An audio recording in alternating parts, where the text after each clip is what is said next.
Happy Social Media Saturday. I'm back with another incredible guest, Carly Kerndt, who is the founder of FlyDog Digital, a full service digital marketing agency in Indianapolis. Thanks for being here, Carly.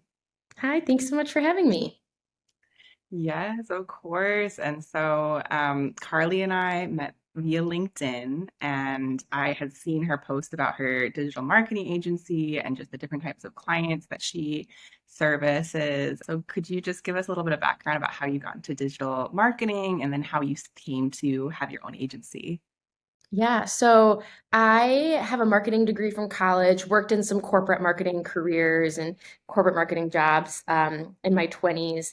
And then I was working at a company in 2020, and I had just pivoted from marketing into more of an employee services, employee relations type of role, which was going to be their biggest initiative for 2020.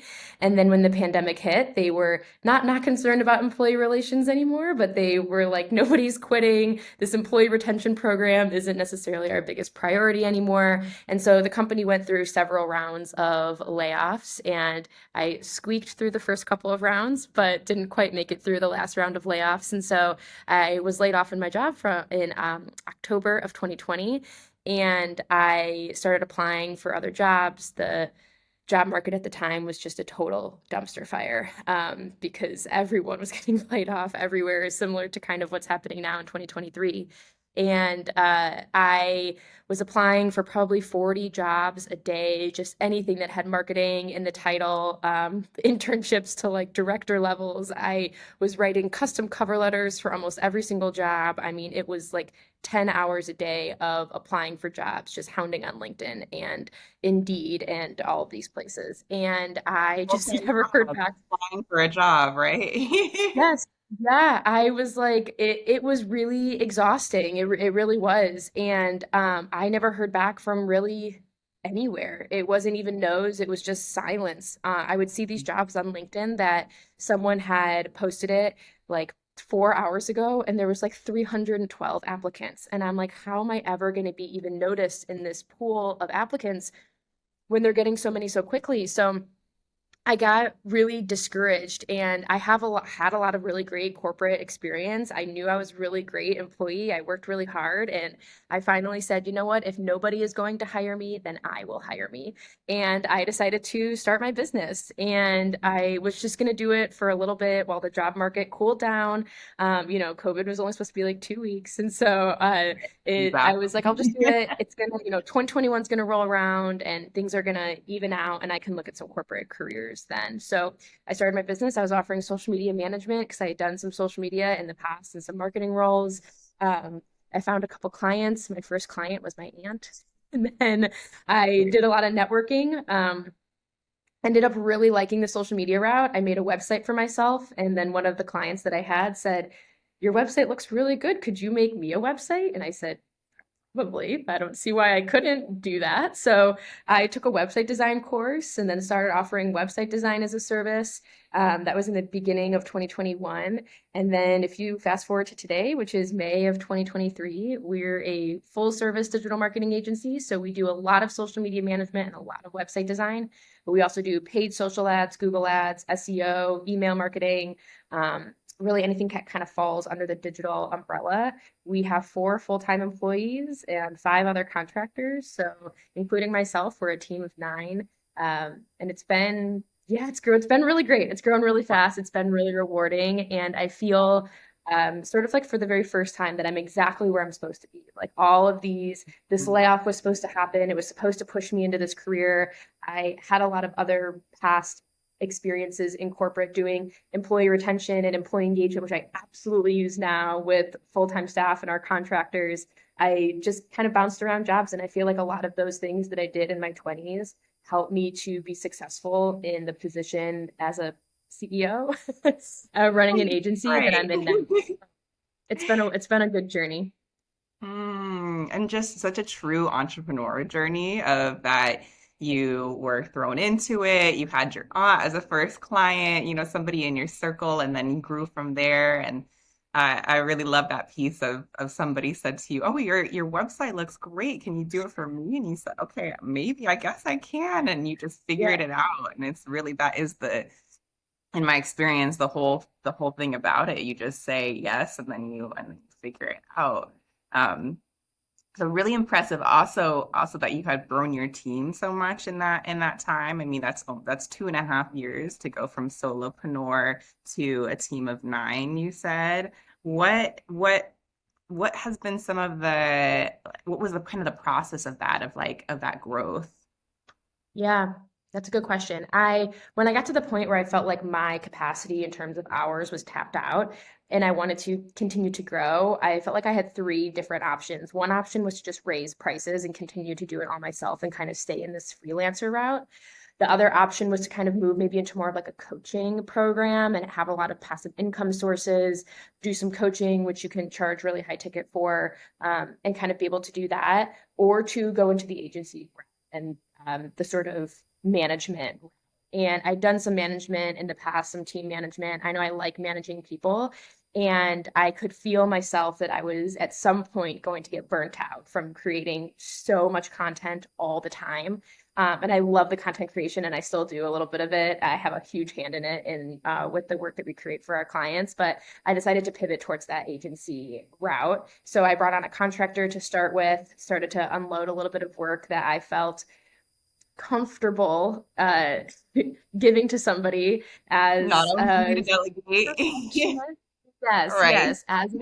As a kind of perfectionist myself, I was hesitant of what I wanted to relinquish control over. So I relinquished control over things that I felt comfortable weren't going to be messed up, so to speak, things that I could still review before it got sent to the client, reviewed before it got posted.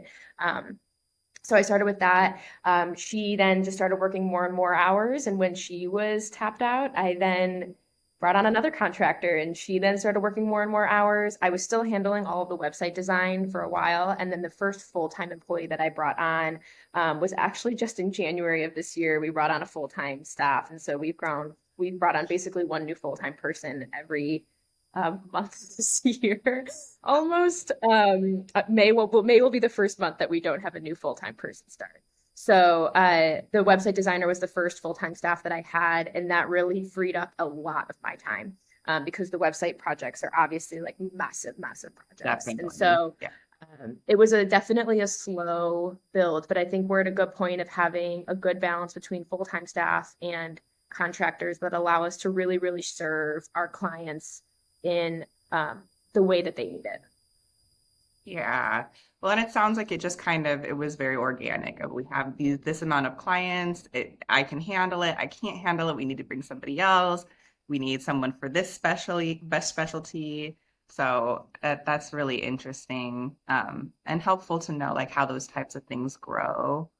And Yeah, and that's you brought up a good point of having different specialties, and that's one of the things that I say that separates us as an agency from freelancers, and something that I completely understand as well is that I don't know all of it. So I've been trying to build a team that has experts. It's all things that I help to try and teach the team a little bit more too, but we definitely have experts on our team. I could do social media quite well, website design quite well. I was okay at designing emails. I was okay at doing branding. My paid ads were okay with what I was doing there. And now the team that we have an expert in paid ads. We have an expert in branding and website design. We have experts in social media management. We've really built the team so that everyone has their sort of siloed alley that they work in, but we all work together as a team. So when our clients come to us, they get this true team of experts and not just someone who's really good at some things and like mediocre at others. So it's been growing the team and finding the people that can do what I can't or fill in the gaps of what I'm not an expert in has been hugely beneficial for us and for our clients.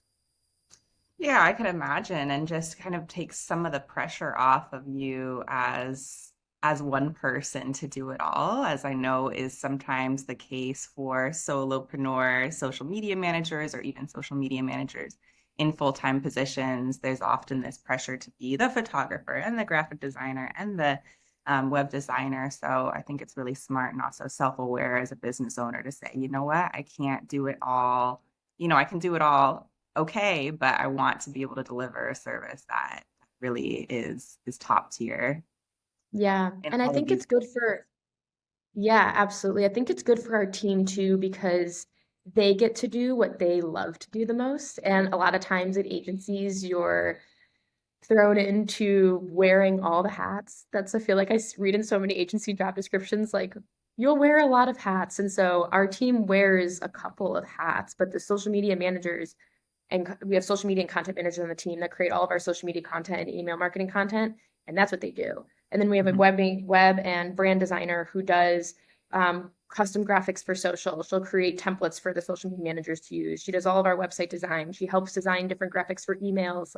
Our social media content managers are really good at strategy and at writing and helping to lead customers through a customer journey, but they're not necessarily experts with paid ads or with creating graphics. And so we have the people on the team to help them do those things. So they're not expected, the team as well is not expected to be an expert in everything, which I think helps us to have a really unified team for us to communicate and rely on each other because majority of our team works remote. So you can feel very distant from everybody. So forcing them to interact with each other as they need things from one another helps them to feel more like a team, but then also helps them not feel as burnt out in their role. So trying to create kind of like a work life that I wished I had in corporate jobs, where I wasn't wearing all these hats. So that's what we're trying to build here at FlyDog too for our team.